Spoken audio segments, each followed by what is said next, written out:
Hey guys, this is Abby from webbusinesslabs.com here. I'm recording on my iMac today, and it feels a little bit weird. I'm used to having a camera in front of me and just looking at that, whereas now I'm kind of finding I'm looking at the screen. But anyways, we'll get over that. So today we're going to talk about how you can start charging more for your services. This came up from something I was talking to a client about a couple of days ago. We hit a little bit of brick wall on a one-to-one session. I knew the value and the quality of the service that they were providing to their clients, and I thought they really should be charging 2 or 3 times more than what they were charging. And they're a web designer, and they just flat out refused. They said that, these days someone can outsource to an Asian country for a fraction of the cost no one's going to be willing to pay. And, to an extent, he's right. But for the most part, I'm actually going to say he's wrong. And what it really comes down to is the difference between selling features and selling benefits. And just to give you an example, for selling features, say you've got Aaron and Bob, so A and B. They're both web designers. And then you've got Chris, who's a business owner who's looking to get a new website done.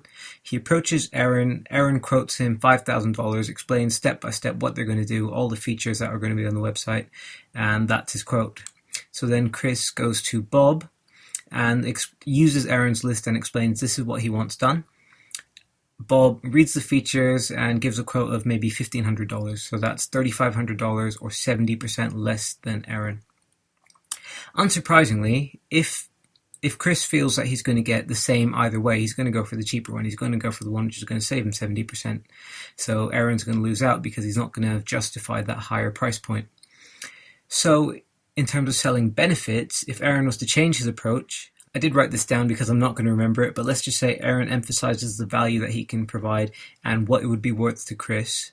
So he might say something along the lines of this: we offer a complete digital business growth solution. We'll build you a high quality professional website that looks good on any screen size, is easy for your users to navigate, and loads quickly. We'll also guide you through driving visitors and traffic to your new site using email, Facebook, and Google, how to convert those visitors into leads and sales, and how to retain them, and even potentially double your average customer lifetime value with a few simple online steps. For this, we charge $10,000 for the initial build, plus $1,500 monthly retainer fee. With your current average customer value, you just need X number of new signups per month to see a positive return on your investment. So that's the approach Aaron takes to Chris. So Chris is really impressed by all this, and then he approaches Bob, and all Bob can still offer is a list of features. He might still be charging $1,500 for a website, and this is a list of features he can provide.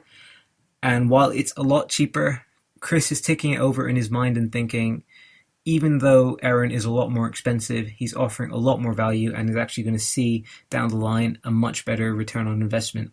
A $1,500 website without any thought to traffic or sales is literally throwing $1,500 down the drain. So Chris, unsurprisingly, decides to go with Aaron because he sees the value, he sees the expertise, he sees the knowledge, and that is why Aaron's actually able to not only charge twice his initial upfront fee, but also add on quite a chunky monthly retainer. Now that, of course, is an ideal or best case scenario, and you have to take into account your own target market, their budget, and their needs first. And genuinely, some will not have the budget or money or resources for a high value system, even if it would actually benefit them more in the long run.